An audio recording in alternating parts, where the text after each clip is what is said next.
Now, tell the truth. Isn't it a bit disgusting just sliding your hand under a kid's pillow and finding a tooth?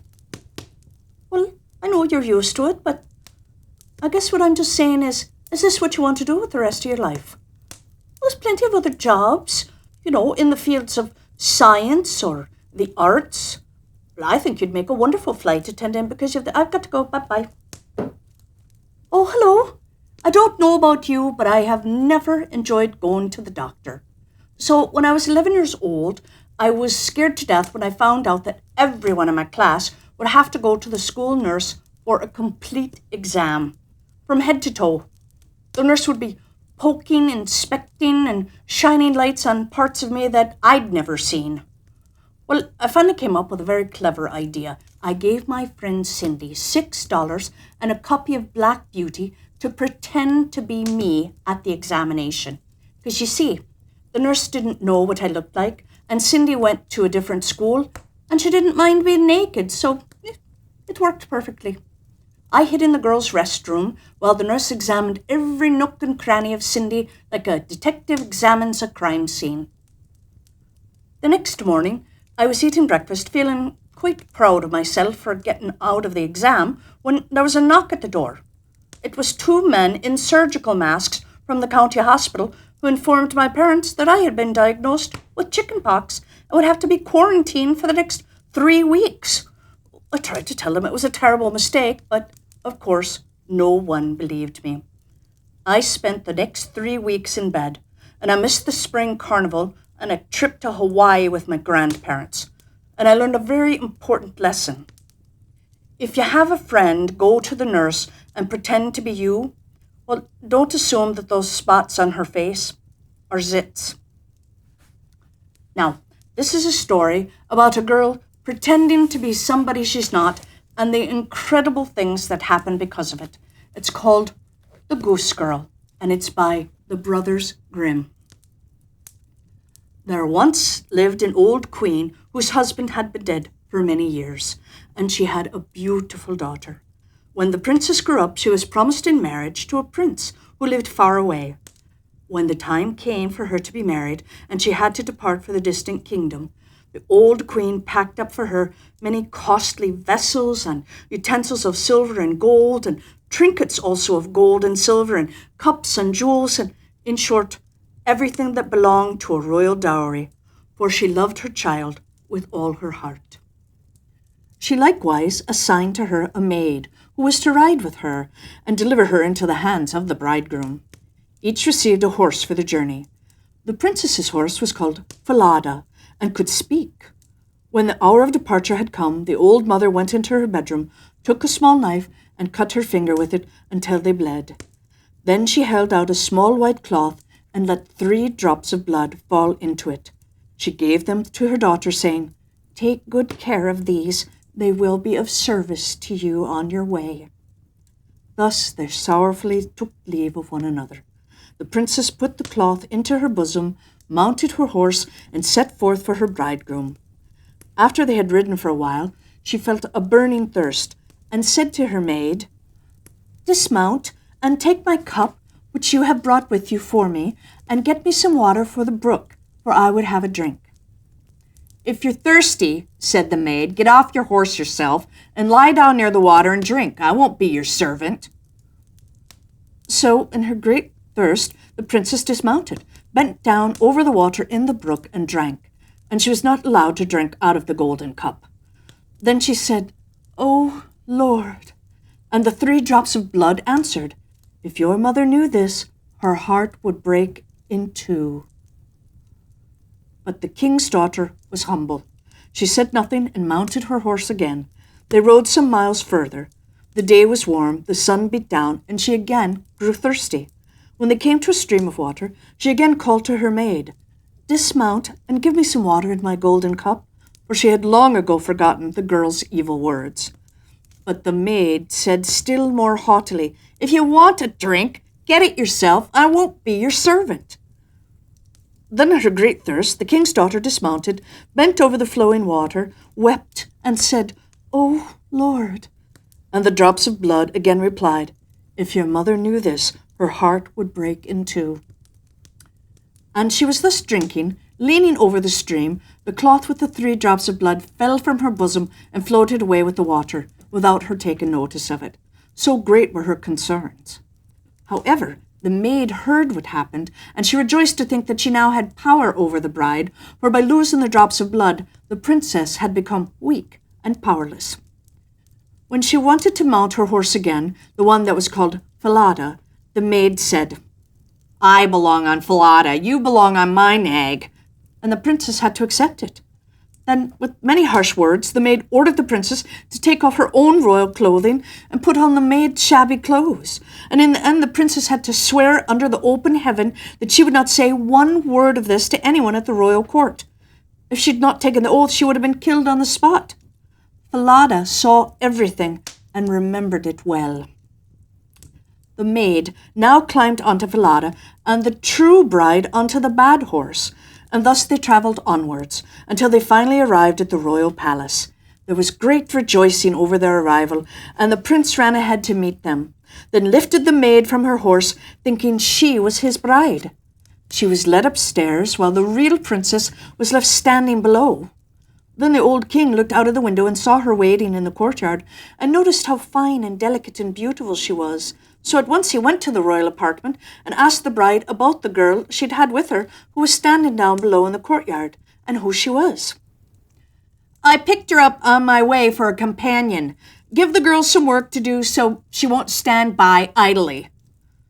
However, the old king had no work for her, and knew of nothing else to say but, "I have a little boy who tends the geese. She can help him." The boy was called Little Conrad, and the true bride had to help him tend geese. Soon afterwards, the false bride said to the young king, "Dearest husband, I beg you to do me a favor." He answered, "I will do so gladly." "Then send for the knacker, and have the head of the horse which I rode here cut off, for it angered me on the way." In truth, she was afraid that the horse might tell how she had behaved toward the king's daughter. Thus, it happened that faithful Falada had to die. The real princess heard about this, and she secretly promised to pay the knacker a piece of gold if he would perform a small service for her.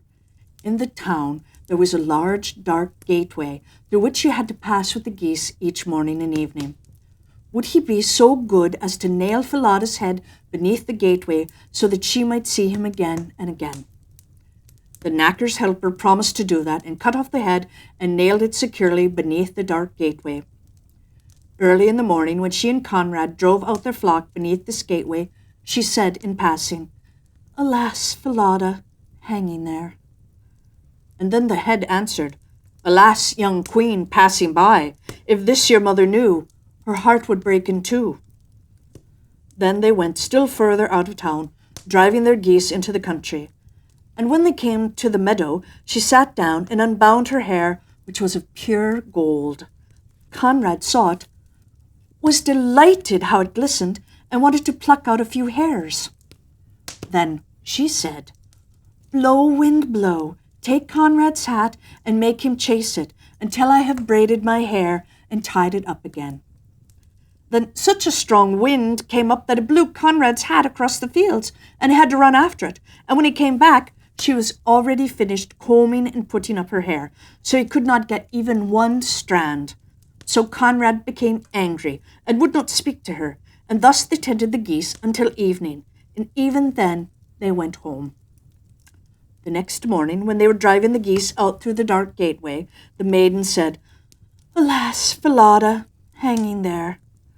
Falada answered, "Alas, young queen, passing by, if this your mother knew, her heart would break in two."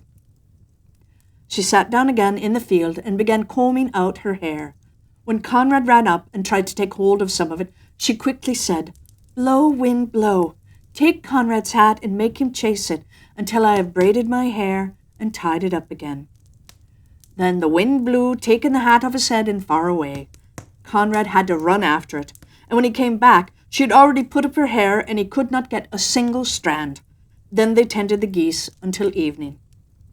That evening, after they had returned home, Conrad went to the old king and said, "I won't tend geese with that girl any longer." "Why not?" asked the old king. Oh, because she angers me all day long." Then the old king ordered him to tell what it was that she did to him. Conrad said, "In the morning, when we pass beneath the dark gateway with the flock, there's a horse's head on the wall, and she says to it, 'Alas, Falada hanging there,' and the head replies, 'Alas, young queen passing by, if this your mother knew, her heart would break in two.'" Then Conrad went on to tell what happened at the goose pasture and how he had to chase his hat. The old king ordered him to drive his flock out again the next day. As soon as morning came, he himself sat down behind the dark gateway and heard how the girl spoke with Falada's head. Then he followed her out into the country and hid himself in a thicket in the meadow. There he soon saw with his own eyes the goose girl and the goose boy bringing their flock, and how after a while she sat down and took down her hair, which glistened brightly. Soon she said, "Blow, wind, blow, take Conrad's hat and make him chase it, until I have braided my hair and tied it up again."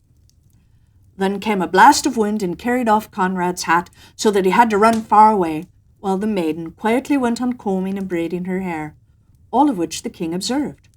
Then, quite unseen, he went away, and when the goose girl came home in the evening, he called her aside and asked why she did all these things. "I'm not allowed to tell you, nor can I reveal my sorrows to any human being, for I have sworn under the open heaven not to do so, and if I had not so sworn, I would have been killed." He urged her and left her no peace, but he could get nothing from her, and finally he said, "If you will not tell me anything, then tell your sorrows to the iron stove there," and he went away. So she crept into the iron stove and began to cry sorrowfully. Pouring out her whole heart, she said, "Here I sit, abandoned by the whole world, although I am the daughter of a king. A false maid forced me to take off my royal clothes, and she's taken my place with my bridegroom. Now I have to do common work as a goose girl. If my mother knew this, her heart would break in two." The old king was standing outside listening by the stovepipe, and he heard what she said. Then he came back inside and asked her to come out of the stove. Then they dressed her in royal clothes, and it was marvelous how beautiful she was. The old king summoned his son and revealed to him that he had a false bride who was only a maid, but that the true one was standing there, the one who had been a goose girl. The young king rejoiced with all his heart when he saw her beauty and virtue. A great feast was made ready, to which all the people and all good friends were invited. At the head of the table sat the bridegroom with the king's daughter on one side of him, and the maid on the other. However, the maid was deceived, for she did not recognize the princess in her dazzling attire. After they had eaten and drunk and were in a good mood, the old king asked the maid as a riddle what a punishment a person should receive and deserved who had deceived her master in such and such manner, and then told the whole story, asking finally, "What sentence does such a person deserve?" The false bride said, "She deserves no better fate than to be stripped stark naked and put in a barrel that is studded inside with sharp nails. 2 white horses should be hitched to it, and they should drag her along through one street after another until she's dead." "You are the one," said the king, "and you have pronounced your own sentence. Thus it shall be done to you." After the sentence had been carried out, the young king married his true bride, and both of them ruled over their kingdom in peace and happiness.